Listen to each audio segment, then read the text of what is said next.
Conventional energy is at the heart of U.S. manufacturing. Petrochemicals derived from oil and natural gas help our nation manufacture thousands of the everyday products and the high-tech devices that people use every day. These include plastics, clothing, digital devices, medical equipment, pharmaceuticals, detergents, tires, fertilizers to grow our food.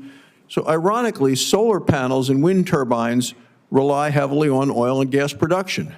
President Biden and many Democrat colleagues in the Senate want to move us away from these resources. They use the tax code as both a carrot and a stick to make that happen. They throw up regulatory roadblocks to stifle traditional energy production and refining. And you mentioned this in your testimony, but I just don't think we can hear it enough right now. What would it mean for U.S. manufacturing if we continue to move away from oil, gas, coal production, and is manufacturing even possible without the production of those fossil fuels? Thank you very much, Senator Barrasso. It's very nice to see you as well. Look, I have no problem moving away from fossil fuels so long as you can move me to something else. And the problem is there simply is no replacement, as I said in my prepared remarks. Even if you were to go to a complete fossil-free energy grid system, if we were to go to 100% nuclear, you would still need these basic building blocks to produce all the products that you've just said. And when we talk about one of the greatest inflationary pressures on society, particularly for those of low income, it is the inflation that we see in these basic raw materials. We simply pass these through. I shouldn't say simply, because you have to we're still having to compete against foreign entities and so forth. But these higher costs, whether it's in taxation or whether it's in raw materials, these are just pass-throughs that go on down, and they put the inflationary pressures as we saw this morning's numbers. These are stubborn things that turn around. Sure. Energy prices are up, but certainly food, groceries. I mean, the thing I hear about in Wyoming is the cost of going to the grocery store, and it's much, much higher now than it was 3 years ago when this administration took over.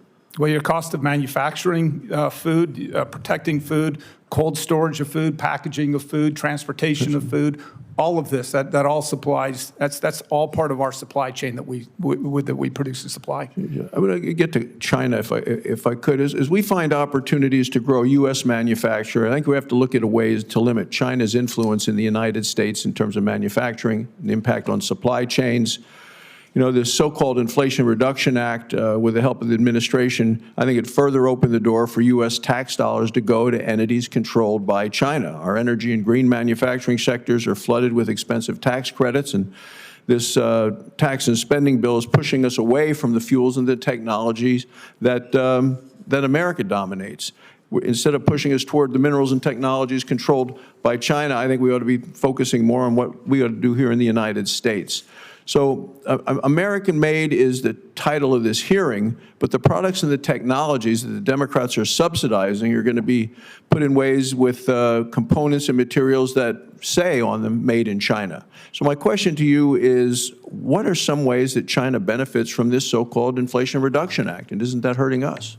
Well, many of the products that go into the supply chain of the battery components and so forth are exempt, or say we don't have to say that they're made in China. We can just say, well, we don't produce them here, and they're going to be part of that. And so you look at the Ford's recent earnings, and I don't have the exact numbers on this, but I think they lose somewhere between $50,000 and $60,000 per car, per EV that they produce. I can assure you that China does not lose money on the battery components that they are selling into that EV.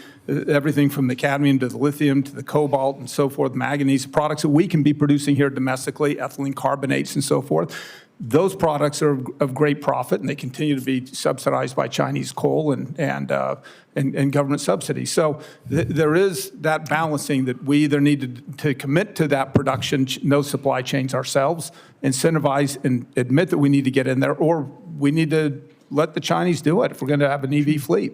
And from what I've read in terms of the economists, where most people for most traditional vehicles, you ask the average person, what percentage of the entire cost of the vehicle is the battery?